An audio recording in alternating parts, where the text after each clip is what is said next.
Es muy bueno tenerles a ustedes en este día al tocar otro tema muy importante y muy oportuno. Es la pregunta sobre el catolicismo romano.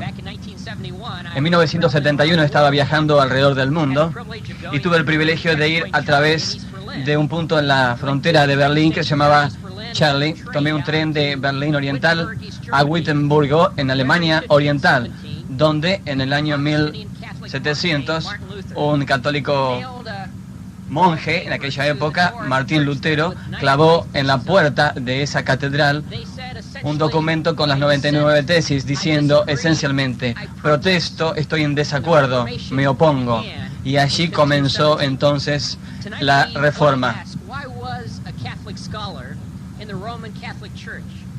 Hoy queremos preguntarnos en esta noche, ¿por qué motivo un monje católico romano protestó y estuvo en desacuerdo en aquella época? Como usted sabe, en esta oportunidad el mensaje que estamos dando no es un ataque a los católicos. Yo amo de forma muy especial a todos aquellos que están en la Iglesia Católica Romana. Pero sí, queremos tocar en este momento acerca de lo importante, las diferencias que existen acerca de la enseñanza y el dogma católica. Y yo compartiré en este momento no solamente acerca de los dogmas y los concilios católicos y el catecismo, o sea, lo que enseñan, y de la historia católica, sino también hablaré de experiencia directa, de primera mano. Mi familia y yo vivió en una ciudad en Filipinas y también en Irlanda y en otros países donde un 95% de sus habitantes eran católicos. Viajé mucho en México, en Latinoamérica. Estuve también, por ejemplo, en lugares de sagrada adoración católica en Francia, en Portugal, en España. Estuve en el Vaticano y en otros lugares. Así que hablo de experiencia también en este momento. Para darle un poquito de trasfondo a ustedes en este momento, tenemos que decir que la Iglesia Católica dice que tiene 620 millones de seguidores en todo el mundo, o sea, un octavo de la población mundial. Ha sido un factor muy importante en los imperios mundiales, en la historia mundial. Por ejemplo, en Europa Occidental, también los monasterios se convirtieron en lugares de enseñanza.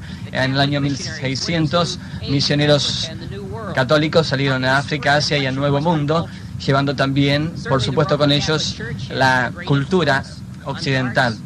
La Iglesia Católica ha tenido influencia en el arte, como Rafael y Miguel Ángel, también en la arquitectura, cuando ustedes ven en las grandes catedrales de Europa. Ha tenido también una gran influencia en la música y en la cultura y en otros aspectos de la vida. La Iglesia hoy en día tiene bajo su responsabilidad universidades, escuelas, orfanatorios y muchos otros lugares como estos en todo el mundo. Entonces, cuando la gente ve todo eso, dicen, bueno, ¿por qué estamos en desacuerdo con ellos? Bueno, no es el centro mismo de la teología católica la que estamos diciendo que desacordamos o estamos en desacuerdo. Porque ellos también dicen que creen en la vida de Jesucristo, sus milagros, su nacimiento virginal. Ellos creen en su muerte expiatoria en la cruz y su resurrección corporal y, por supuesto, su pronta venida. Pero el punto de hoy es que los católicos romanos han añadido la escritura durante los años, de tal manera que hoy en día el católico promedio no puede ya ver la doctrina bíblica y la verdad bíblica, sino la tradición que ha sido apilada y amontonada por años y que les impide ver la verdad de la palabra de Dios. Ellos han añadido la tradición y las ideas de los hombres que no están encontradas, no se encuentran en la palabra de Dios y que de hecho muchas veces se encuentran opuestas a la palabra de Dios, como veremos. Algunas de estas tradiciones que nosotros objetamos incluyen que la Iglesia está edificada sobre Pedro, que para ellos fue el primer apóstol, el primer papa. También el purgatorio, la oración a María y a los santos como intermediarios, las imágenes a las que se oran y veneran, la confesión a hombres como el sacerdote para la absolución, la misa y los sacramentos como necesarios para la salvación. La tradición entonces se hace igual o se iguala en autoridad a las Escrituras. La enseñanza de la salvación viene solamente por medio de la Iglesia Católica. La transubstanciación, el rito de la misa, donde el pan y el vino se transforman literalmente, textualmente, en el cuerpo y la sangre de Cristo Jesús. También la indulgencia, la veneración y la adoración de María que ha sido más y más practicada en los años últimos alrededor de todo el mundo. La canonización de los muertos, el sacerdocio, y la lista sigue y sigue más y más. Todas estas tradiciones han ingresado en la iglesia y se han convertido en dogmas de la iglesia, y la iglesia continúa enseñando estas cosas como si fueran la verdad bíblica. Fue en 1545 que el Concilio de Trento se reunió y declararon que la tradición era igual en autoridad con las Escrituras. Y una vez que la autoridad de la tradición es igual a la de la Escritura, entonces se puede agregar más tradición, como se hizo. Por ejemplo, la concepción inmaculada de María, la vida sin pecado de María, la ascensión de cuerpo y espíritu de María en 1545. También más tarde se declaró que María era la madre de Dios y luego finalmente la madre de la iglesia. Y a estas cosas se les añaden como los monasterios, monjes, Semanas Santas, el Viernes Santos, etc. Y la lista continúa más y más.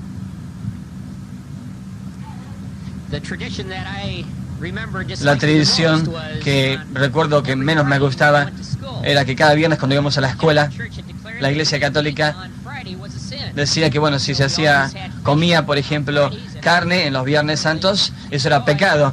Y yo tenía que comer pescado. Bueno, no me gustaba comer pescado.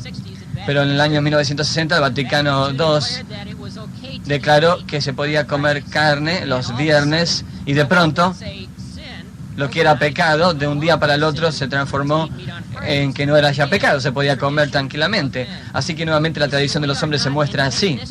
Ven, no somos antagonistas contra los católicos romanos por la fe en las cosas centrales que ellos tienen, que también nosotros tenemos. En lo que sí estamos en desacuerdo es en aquellas adiciones y cosas extras a la fe que se han colocado en el nombre de la tradición, cuando en realidad es exactamente eso, lo opuesto, y es aquello que Jesús estuvo en oposición. Habló acerca de eso en Marcos capítulo 7. Si ustedes tienen sus Biblias, pueden tomar allí sus Biblias y ir conmigo. Y ustedes recuerdan que él hablaba en Marcos 7, en el versículo 1 en adelante. Se juntaron a Jesús los fariseos y algunos de los escribas que habían venido de Jerusalén, los cuales, viendo a algunos de los discípulos de Jesús comer pan con manos inmundas, esto es, con manos sin lavar, los condenadas, porque los fariseos y todos los judíos, aferrándose a la tradición de los ancianos, si muchas veces no se lavan las manos, no comen, y volviendo de la plaza, si no se lavan las manos, no comen, y otras muchas cosas hay que tomaron para guardar, como los lavamientos de los vasos de beber y de los jarros, y de los utensilios de mental y de los lechos. Le preguntaron pues los fariseos y los ancianos a Jesús: ¿por qué tus discípulos no andan conforme a la tradición de los ancianos, sino que comen pan con manos inmundas? Respondiendo él les dijo: hipócritas, bien profetizó de vosotros Isaías, como está escrito: este pueblo de labios me honra, mas su corazón está lejos de mí. Pues en vano me honran, enseñando como doctrinas mandamiento de hombres. Porque dejando el mandamiento de Dios, aferráis a la tradición de los hombres, los lavamientos de los jarros y los vasos de beber. Le decía también: bien invalidáis el mandamiento de Dios para guardar vuestra tradición. Versículo 13. Invalidando la palabra de Dios, dice Jesús, con vuestra tradición que habéis transmitido, y muchas cosas hacéis semejantes a estas. Vean lo que estaba diciendo Jesús a los religiosos de su día. Era que el gran mandamiento era amar al Señor tu Dios de todo tu corazón, con toda tu mente, con toda tu alma, con todas tus fuerzas. Dios ve lo interior, ve el corazón, y es el hombre lo que ve lo de afuera. Porque los fariseos y los líderes religiosos no podían mantener el corazón correcto, lo interior delante de Dios. Y entonces por eso comenzaron a crear y a inventar tradiciones por hombres, cosas exteriores que los hicieran ver espirituales de afuera. Por ejemplo, lavarse las manos y hacer ritos exteriores para que los hombres pudieran ver eso desde afuera y decir: uy, qué espirituales son. Pero ven, Dios ve el corazón y ve que estaban lejos de él y que las tradiciones han sido creadas por los hombres para mantenerles lejos de Dios y no amarles como Dios les pedía. Y dice Jesús, por causa de sus tradiciones han invalidado la palabra de Dios, se han apartado de Dios. Lo que vemos en la Iglesia Católica hoy en día es que las tradiciones se han apilado, se han amontonado una sobre la otra, y entonces han hecho que la enseñanza de Dios, el carácter de Dios y demás desaparezca. Nosotros como protestantes, como evangélicos, no estamos en contra de la tradición, mientras que la tradición consista de la palabra de Dios, esté basada en la palabra de Dios. Pero amigos, si tu tradición está en contradicción a la palabra de Dios, a la Biblia, tenemos entonces que cuestionar a la tradición y tenemos que quitar la tradición. Leemos en 2 Timoteo 3:16 que toda la Escritura ha sido inspirada por Dios y es útil. Es la Escritura lo que es útil para enseñar, para corregir, para exhortar, para enseñar en justicia. También en Proverbios 35 y 6 dice, no añadan a las palabras de este libro. En 1 Tesalonicenses también se nos dice, probar todas las cosas y luego mantener aquello que es verdad. Es muy interesante, si ustedes van a Hechos capítulo 17, que en Hechos capítulo 17 encontramos allí a los de Berea, que eran hombres más nobles que los otros. Veamos versículos 10 y 11 de Hechos capítulo 17. Inmediatamente los hermanos enviaron de noche a Pablo y a Silas hasta Berea. Y ellos, habiendo llegado, entraron a la sinagoga de ellos, de los judíos. Y estos eran más nobles que los que estaban en Tesalónica, pues recibieron la palabra con toda solicitud, escudriñando cada día en las Escrituras para ver si estas cosas eran así. Ven, esos hombres en Berea estaban probando la predicación de Pablo y de Silas, estaban probando esa predicación con la palabra de Dios y era consistente con la verdad revelada de Dios. Estos eran hombres más honestos, más nobles que los otros. Es interesante ver que la iglesia primitiva, los primeros padres, los primeros 5 o 6 siglos de la iglesia, siempre probaban a la tradición conforme a la palabra de Dios. Y la palabra de Dios era la autoridad final. No era hasta que el poder fue centralizado en Roma en el siglo VI que la no tradición bíblica, la tradición, llegó a tener el lugar primario, que no tenía esta tradición ningún tipo de fundación en la palabra. Ven, los católicos enseñan que la autoridad de ellos está sobre la tradición, y esa tradición viene de Pedro, que dicen ellos era el primer papa. Ven, la Iglesia Católica Romana dice que el obispado de Roma eres el vicario de Cristo, el papa es la cabeza de Cristo, es el representante de Cristo aquí en la tierra.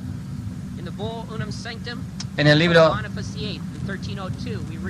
escrito en 1302 leemos estas palabras, porque cada persona que fue creada para salvación y debe ser sometida a la Iglesia Católica, al Papa Romano.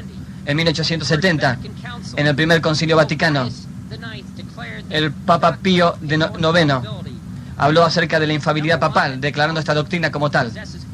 Primero, que el Papa tiene toda la autoridad suprema y autoridad completa sobre toda la Iglesia. Segundo, que el Papa puede gobernar de forma independiente en cualquier tema que venga bajo la jurisdicción de la Iglesia, sin hablar con otros obispos ni consultar al resto de la Iglesia.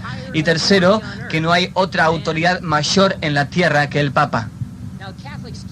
Ahora los católicos dicen que su autoridad, la autoridad de ser el Papa, el sumo pontífice, está en un solo versículo de la Biblia. Mateo capítulo 16, versículo 18. Si ustedes tienen sus Biblias, por favor, vayan a ese pasaje en Mateo 16 y leamos el contexto para descubrir si están en lo cierto los católicos que usan este pasaje para reclamar que el Papa tiene autoridad en la tierra basado en este pasaje. Si van a Mateo 16, 18, leerán estos versículos.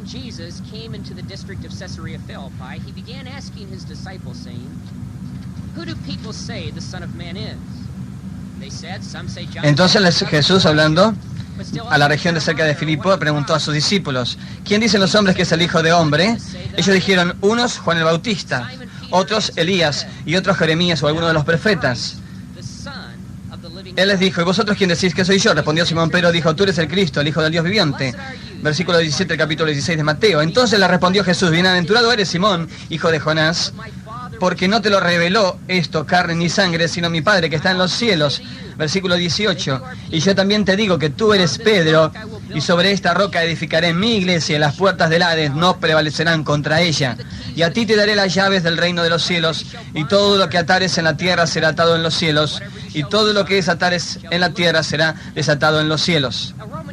Ahora los católicos romanos toman el versículo 18, donde Jesús dice, y yo también te digo que tú eres Pedro, y sobre esta roca edificaré mi iglesia, y las puertas de las no prevalecerán contra ella.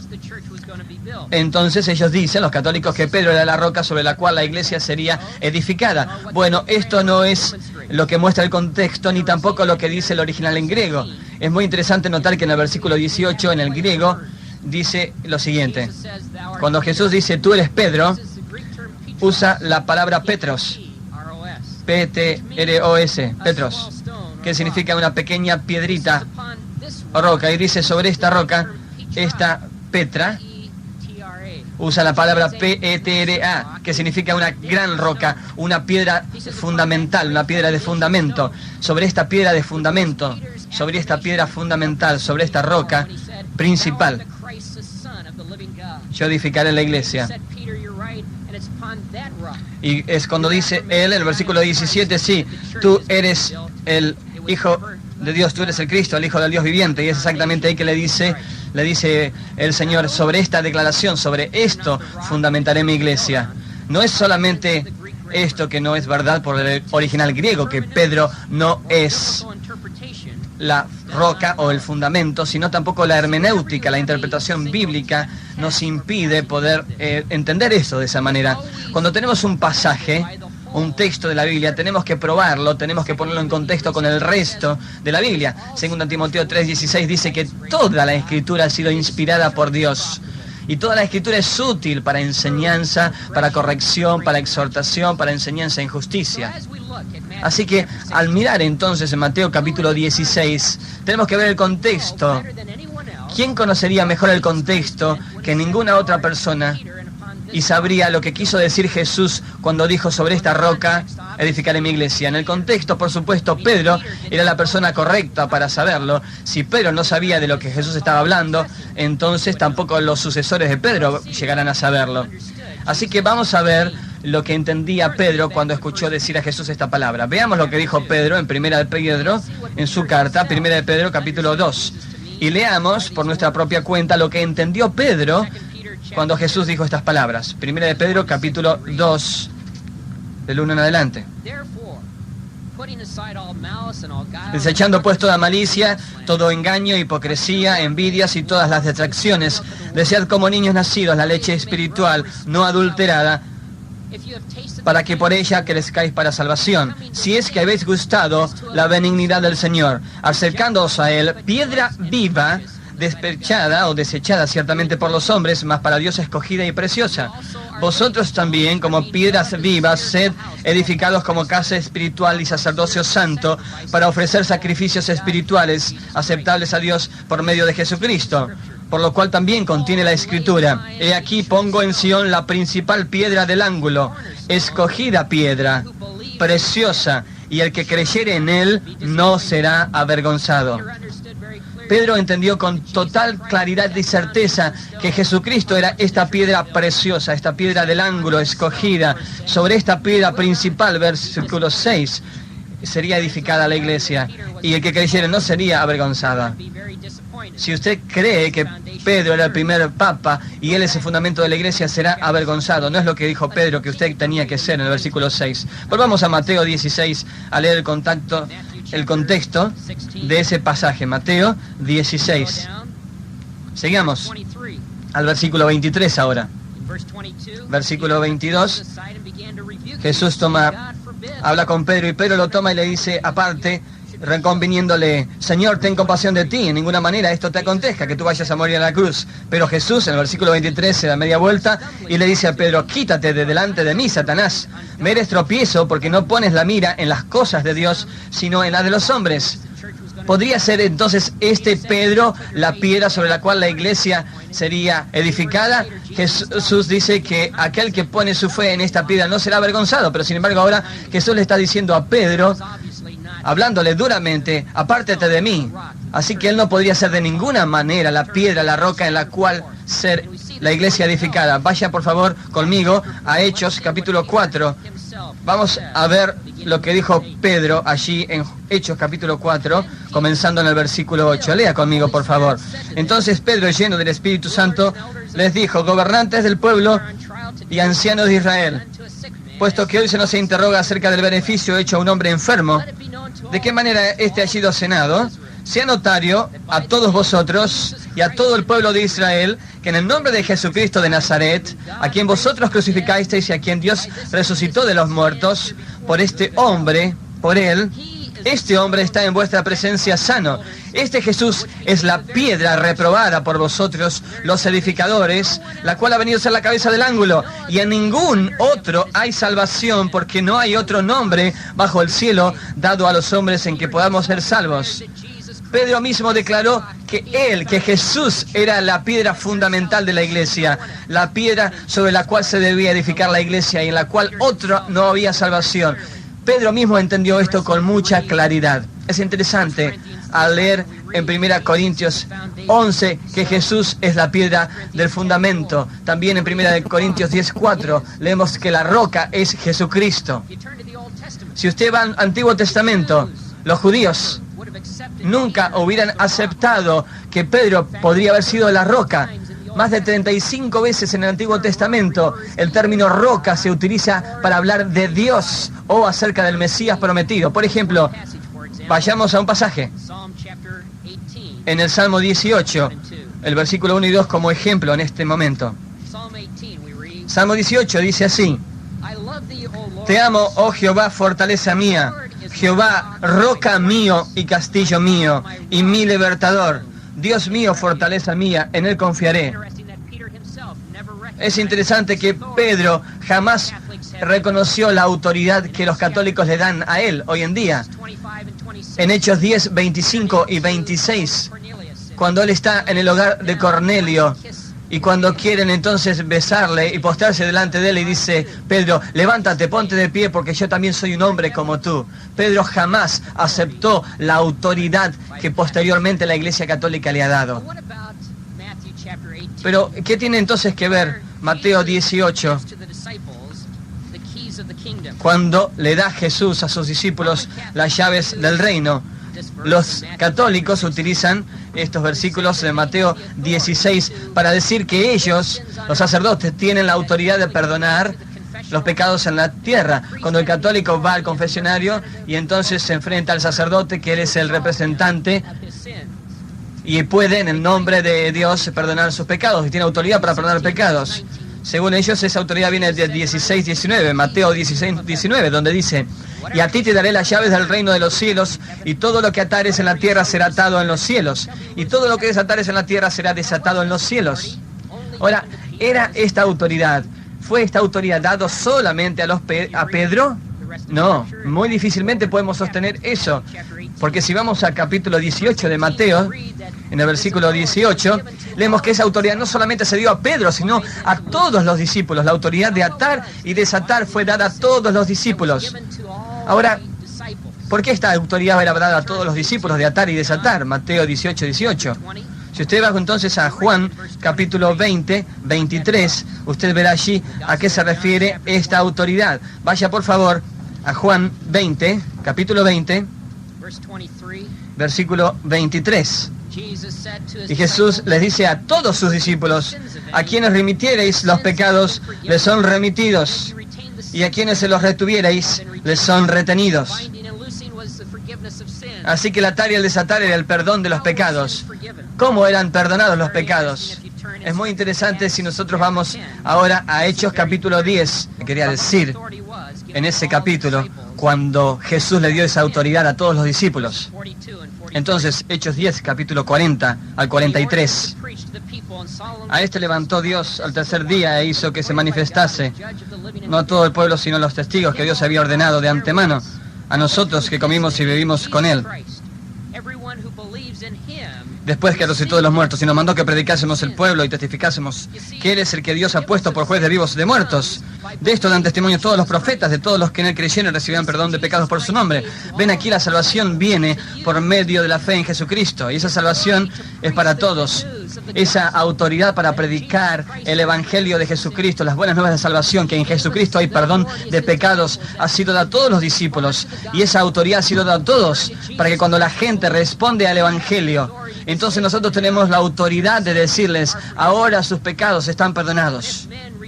Pero si el hombre responde negativamente, rechaza y no cree el Evangelio de Cristo, entonces Jesús ha dado la autoridad a sus discípulos para decirles, todavía ustedes continúan en sus pecados, y al menos que ustedes se arrepientan, morirán en sus pecados. Esa autoridad ha sido dada a todos nosotros como sus discípulos, y no solamente a Pedro, ni mucho menos a la Iglesia Católica. Al avanzar en esto, vemos muchas otras tradiciones que la Iglesia ha añadido a través de los años, que no se encuentran tampoco en las Escrituras, y por supuesto aún son contrarias a las Escrituras. Una de las cosas, por ejemplo, que encontramos tan contrarias a las Escrituras es la tradición que se ha desarrollado a través o alrededor de la Virgen María. Ven, la María de la teología católica no es la María de la teología bíblica. Ustedes ven que nosotros como creyentes que creemos en la Biblia, le damos a María un lugar importante, reconociendo a que ella fue una mujer especialmente escogida por Dios para dar a luz al Salvador, para dar luz al Señor. La Biblia dice que ella fue una mujer muy humilde, que se humilló delante del Señor, que reconoció su necesidad y que se humilló delante de Dios su Salvador. Fue una mujer virtuosa. Cuando leemos Proverbios 31 y vemos allí que el escritor de Proverbios describe a la mujer virtuosa, podemos también decir que esa fue María. Pero alrededor del mundo, hoy en día, la Iglesia Católica ha puesto a María a un lugar de eminencia mucho más allá que María lo tenía en la palabra. Ya desde hace años varios expresaron preocupación por este motivo, que la Virgen María sea venerada, honrada, aún adorada en Europa, en Sudamérica, en Filipinas, en Europa, en España, etc. Y todo esto se ha hecho en contra de la teología bíblica, que claramente nos muestra que esto no puede ser así. Juan Pablo II hoy en día está nuevamente haciendo que la Iglesia regrese a la adoración a María. De hecho, hace poco tiempo atrás, cuando él estuvo en el santuario de Fátima, en Portugal, él descubrió un lugar allí de adoración a María. Y él dice, los diarios decían que él dio gracias a María por salvar su vida. Ustedes pueden imaginar que un hombre que se autoproclama ser el vicario de Cristo en la tierra, decir que ella tiene un lugar de preeminencia tan importante que fue quien salvó su vida. En el 9 de diciembre de 1954 se declaró la Inmaculada Concepción de María. Eso quiere decir que en la teología católica María nació sin pecado original. Esto está claramente contrario a la Escritura. Romanos 3:23 dice que todos han pecado y están destituidos de la gloria de Dios. María no podía darse cuenta mejor que ningún otro, y ella tuvo que decir que necesitaba de la salvación. En Mateo capítulo 1 vemos que ella dice, mi alma se regocija en mi Salvador y mi espíritu se goza en el Señor y en el Dios de mi salvación. María también entendía claramente, no puede ser de otra manera, que ella necesitaba al Salvador. No hay ningún tipo de evidencia bíblica para sostener esto. Otra vez esto ha sido una tradición añadida a la Escritura. No hay ningún lugar como él ve a su madre, a su propia madre, María. 12:46 en adelante. Y dice, mientras que él estaba hablando a la multitud, ahí estaban su madre y sus hermanos que querían hablar con él. Alguien entonces le dijo a Jesús, versículo 47, he aquí tu madre y tus hermanos están fuera y te quieren hablar. Respondiendo Jesús al que le decía esto, dijo, ¿quién es mi madre? ¿Y quiénes son mis hermanos? Y luego, estirando su mano, extendiéndola hacia sus discípulos, dijo, he aquí mi madre y mis hermanos. Porque todo aquel que hace la voluntad de mi Padre que está en los cielos, ese es mi hermano y mi hermana y mi madre. En ningún lugar Jesús le dio un lugar de honor o de preeminencia a María, como lo hizo posteriormente la Iglesia Católica. Ahora, la iglesia también enseña que María fue una virgen perpetua, que ella fue virgen por el resto de su vida. Y sin embargo, si leemos en capítulo 1, 24 y 25 de Mateo, leemos que ella fue virgen hasta que dio a luz a Jesucristo. Y luego, al leer en el resto de las Escrituras, ella tuvo muchos hijos e hijas. Si usted va, por ejemplo, a Mateo capítulo 13, en el versículo 54 de Mateo 13 al 58, venido a su tierra, a su pueblo, le enseñaban la sinagoga de ellos, de tal manera que se maravillaban y decían, ¿de dónde éste tiene esta sabiduría y estos milagros? ¿No es este el hijo del carpintero? ¿No se llama su madre María y sus hermanos Jacobo, José, Simón y Judá? ¿No están todas sus hermanas con nosotros? ¿De dónde pues tiene éste todas estas cosas? María dio a luz a otros hijos e hijas, así como la Escritura claramente lo muestra. Ahora los católicos también enseñan que María ascendió a los cielos en cuerpo y en alma, y que ahora está exaltada como la reina del cielo. Eso fue declarado por el Papa Pío XII en noviembre de 1950. Ahora, lo que es interesante acerca de esta enseñanza es que llegó a ser una doctrina de la iglesia, un dogma de la iglesia, que ascendió y que a los cielos María y que nunca murió. Lo que tenemos que decir es que no hay ningún lugar en la Escritura donde esto lo muestra. De hecho, en Juan 19, 25 y 26, mientras estaba Jesús allí en la cruz, le habló al discípulo amado, a Jesús, que quizás era el más joven de todos sus discípulos, y le dijo, mirando a su madre, ve con Juan. Y luego miró a Juan y le dijo, toma a mi madre en tu hogar. Juan vivió más que todos los demás discípulos. Escribió las cartas de Juan, que tenemos en la Escritura, como un hombre cerca de el año 100 después de Cristo escribió el Apocalipsis. Cualquiera hubiera sabido que María hubiera ascendido, y si alguno lo hubiera sabido, esa persona hubiera sido Juan y lo hubiera enseñado, y en ningún lugar hace mención a esto. Así que otra vez tenemos base para decir que la Escritura aquí ha sido pasada por alto y la tradición tomó su lugar. Y María entonces ha sido elevada, no solamente a ser una corredentora y una comediadora de Jesucristo, pero el Papa en 1981 declaró que del tesoro de todas las gracias que el Señor ha traído, no hay nada que venga de la voluntad de Dios sino por medio de María. Y también declaró que nadie puede acercarse a Jesucristo sino a través de su madre. El Papa Benedicto XV habla de María como la intermediaria de Dios para recibir todas las gracias. Aquellos que han participado de la Iglesia Católica saben que una de las oraciones más comunes que ejemplifica esta y se hace en todo el mundo alrededor de todo el día es Salve María, el Señor es contigo, llena eres de gracia, bendita tú eres entre todas las mujeres, bendito es el fruto de tu vientre, Jesús. Santa María, Madre de Dios, ruega por nosotros pecadores, ahora y en la hora de nuestra muerte. Amén. Alguien escribe que sin María nadie podrá entrar, sin ti nadie podrá entrar, dice un católico romano, al cielo. Ahora, si esto te preocupa y si esto te inquieta, es justamente la razón por la cual nosotros como cristianos basados en la Biblia estamos en desacuerdo y no podemos acompañar a la Iglesia Católica en esto.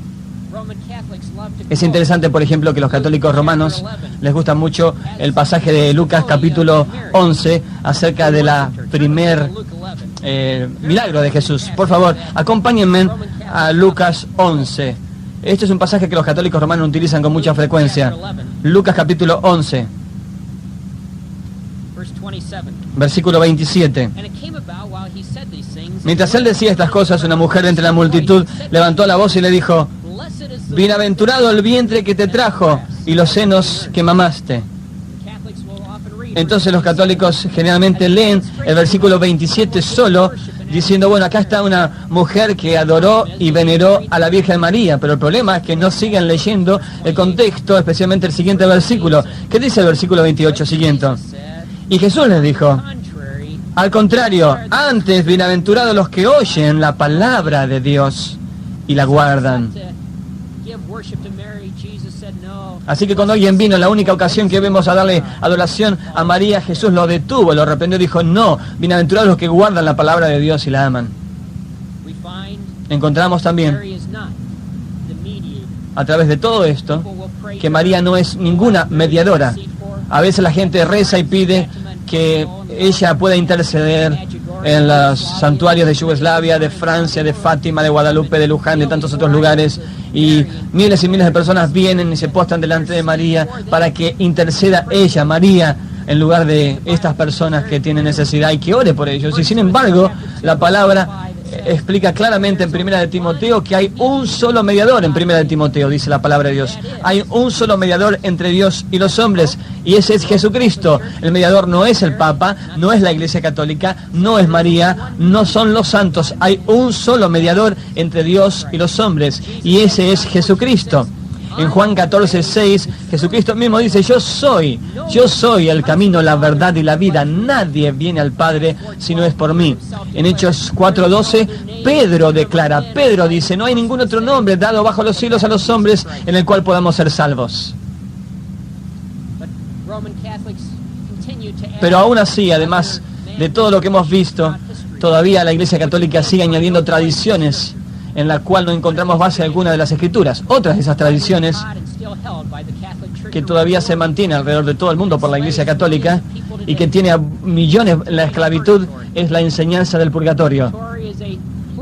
El purgatorio, según la Iglesia Católica, es un lugar de castigo temporario. Y entonces esto muestra como que la muerte de Jesucristo no fue todo suficiente para limpiarnos y perdonarnos de todos los pecados, y por lo tanto hay que ir a un lugar de sufrimiento para poder ser purgados o así recibir perdón de los pecados. Así se enseña que el purgatorio es un lugar de castigo temporal para aquellos que han cometido pecado venial. Así que ahí dice que en ese lugar la persona va a ser libre si se hacen penitencias, si hacen misas a su nombre, si se oran, etc. Y finalmente un día, después que sus pecados han sido purgados, será movido de allí al cielo. Lo más interesante es notar que ni la palabra ni el concepto de el purgatorio se encuentra en las Escrituras. En Gregorio el primero, en los primeros siglos, habló de esto, y luego se habló también en el Concilio de León, y se formó posteriormente como una posición oficial de la Iglesia. Y en ese concilio dijo, cito: si aquellos que realmente se han arrepentido antes de hacer las suficientes penitencias de pecado, entonces esas almas serán limpiadas en el purgatorio, purificadas en el purgatorio. Los sufrimientos de los fieles serán de gran ayuda, las oraciones de los fieles también serán de gran ayuda. Por ejemplo, el sacrificio de la misa, las ofrendas y otras cosas que los fieles puedan hacer para que estos sean liberados del purgatorio. Otra vez, no hay ni un solo versículo en la Escritura que pueda sostener a esto como una verdad. Nuevamente tenemos que decir que esta doctrina del purgatorio nació por pura especulación teológica. Ellos dijeron esto, que algunas personas no son lo suficientemente buenas para ir al cielo, y que algunas personas no son lo suficientemente malas para ir al infierno. La conclusión de esto es: necesitamos un lugar para que la gente pueda ir, un lugar intermediario. Aquellos que no son tan buenos serán purgados de todo lo malo que están allí, y aquellos que tampoco han sido tan malos como para ir al infierno serán purificados en ese lugar. De vuelta, no se da ninguna base teológica, no hay teólogos que enseñen esto, no hay exégesis de las Escrituras, no hay pasajes bíblicos que esto lo sostenga, no se dice cómo ocurrió. Esto fue un dogma impuesto, pronunciado por el concilio en 1430 de nuestra era. Para ser honesto y franco con ustedes, tengo que decir que la enseñanza del purgatorio ha sido el mejor negocio que la Iglesia Católica ha hecho alguna vez. Porque ven, el purgatorio produce las indulgencias para trabajar y para así ser libres del purgatorio. Mi familia y yo vivimos en las Filipinas. Y yo he visto esto, no solamente allí en Filipinas, sino en Latinoamérica y en otras partes donde se hablan diariamente de este tema, donde aparecen anuncios, por ejemplo, en los periódicos, donde se dan misa constantemente por los difuntos para así quitarles de ese purgatorio. Si hay una mayor misa, si se da más dinero, si hay más misas, entonces más rápidamente esa persona podrá ser libre del purgatorio, podrá ser más prontamente puesta en libertad. Esto ocurre en todos los países católicos del mundo, también en los Estados Unidos. Hace poco hablé en Estados Unidos y una mujer vino a hablarme y dijo, ¿sabes lo que decís? Es verdad. Porque yo estoy encargado de la diócesis en mi comunidad y nosotros mantenemos cuentas y hay gente que manda sus ofrendas mensuales para que se den misas a favor de las personas que han muerto para ser así libres del purgatorio. Ven las indulgencias, el pagar las oraciones, el pagar los servicios, las misas, también las velas y otros ritos para así liberar a la gente del purgatorio. Y alrededor de todo el mundo la Iglesia Católica ha sido fundada entonces en esta base, en que la gente puede comprar su camino, su salvación del purgatorio.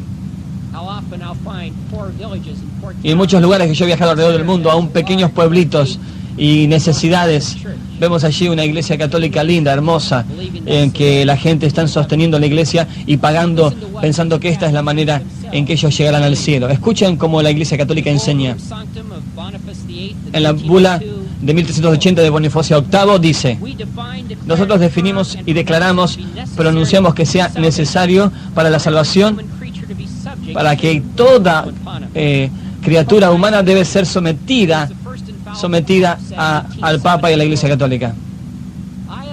Otra papa dice: yo mismo soy el único sucesor de los apóstoles vicarios de Cristo. Tengo la misión de seguir la misión de Pedro. Yo soy el camino, yo soy la verdad, yo soy la vida. Aquellos que están conmigo están con la iglesia, dice este Papa.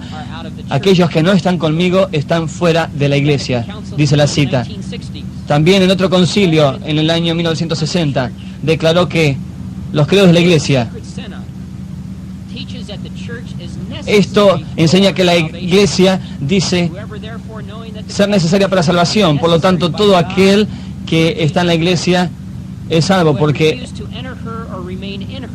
todo aquel que está en la iglesia es salvo, y el que no está en la iglesia o fuera de la iglesia no puede ser salvo. También el Concilio Vaticano, en el decreto ecuménico, dice: porque es por medio de la Iglesia Católica Romana solamente el único medio de salvación, la única herramienta de salvación, y la plenitud de la salvación puede ser obtenida únicamente por la Iglesia Católica. Queridos amigos, si esto es aquello que la Iglesia Católica enseña, y hemos visto que sí lo enseña, entonces tenemos que estar contentos y gozosos que un día en la puerta de Wittenbergo, en esa catedral, un monje católico, Martín Lutero, allá por 1570, tuvo el coraje de clavar ese papel, esas tesis, diciendo: estoy en desacuerdo, me opongo, protesto a todas estas cosas. Y yo clamo y reclamo que la Iglesia vuelva a Jesucristo como la verdadera y única roca donde es edificada, y a las Escrituras como fuente única de autoridad. Estamos de acuerdo con Martín Lutero. Y aquel que lee Romanos capítulo 5, donde dice: por la fe el justo vivirá. Aún así, la tragedia es ver a millones de personas hoy en día en todo el mundo que van a las misas, donde una y otra vez se presenta el sacrificio de Jesucristo por el sacramento de la misa de la Iglesia Católica Romana. Cerca de 100.000 misas se dicen en todo el mundo cada día. Las misas niegan la obra consumada de Jesucristo en la cruz. Las misas dicen que la obra de Jesucristo no han sido suficientes, y que entonces la salvación no viene por el sacrificio completo y total de Jesucristo, sino que la salvación viene por medio y únicamente por medio de la Iglesia Católica Romana. Las oraciones, las penitencias, la misa, la absolución del sacerdote, por las ofrendas que se entregan y limosnas a la iglesia, y solamente entonces la salvación es por la Iglesia Romana. Esto, amigos, es muy diferente de lo que enseña la Biblia.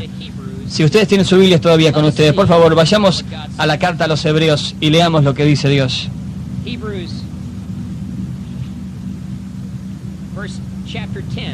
Hebreos capítulo 10, versículo 10. En esa voluntad somos santificados mediante la ofrenda del cuerpo de Jesucristo, hecha una vez para siempre.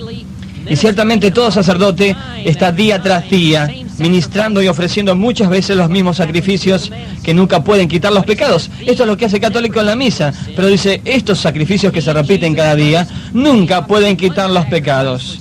Pero Cristo, habiendo ofrecido una vez para siempre un solo sacrificio por los pecados, se ha sentado a la diestra de Dios. De ahí en adelante, esperando hasta que sus enemigos sean puestos por estrado de sus pies. Versículo 18 dice, pues donde hay remisión de estos, donde hay perdón de estos pecados, ya no hay más necesidad de ofrenda por el pecado.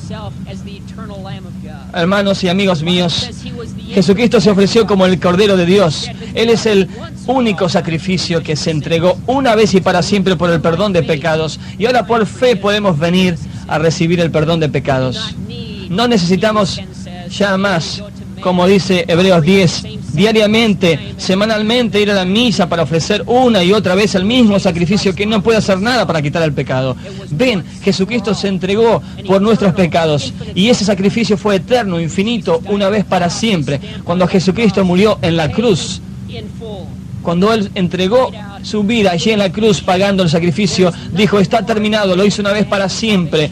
No hay nada que el hombre pueda añadir para la salvación. Ya ha sido completa toda la obra por medio de Jesucristo. Y es ahora por la gracia de Dios que Él te ofrece, Dios mismo, la gracia del perdón, la gracia de la vida eterna, la gracia de conocerle a Él. Es solamente esto por medio de Jesucristo. Dice Pedro en Hechos 4:12, no hay nombre dado bajo el cielo a los hombres en el que podamos ser salvos, sino solamente Jesucristo. Juan capítulo 14 se dice allí, Jesús mismo lo dice, yo soy el Padre, yo soy el camino, la verdad y la vida. Nadie puede venir al Padre si no es por mí. También dice 2 Timoteo 2:5 que no hay otro mediador, hay uno solo. Y ese mediador entre Dios y los hombres es Jesucristo. Quiero invitarte hoy, mi amigo, a venir a Jesús y encontrar salvación solamente en Él. Porque no hay otro, no es la iglesia, no es el Papa, no es María, no son los santos, no son los sacramentos, sino todo ha sido hecho, finalizado y completo en Jesucristo. Vamos a terminar con una palabra de oración. Señor, te agradecemos en este día que tú eres el único sacrificio todo suficiente, que no hay nada que pueda ser añadido. Tú pagaste de forma completa, total, absoluta en la cruz. Está terminado, está completo. Gracias que ahora podemos venir por fe, como nos dice en Efesios 2, el 8 al 9, porque por gracia de Dios hemos sido salvos. Y esto no es por nuestras obras, sino es un don de Dios.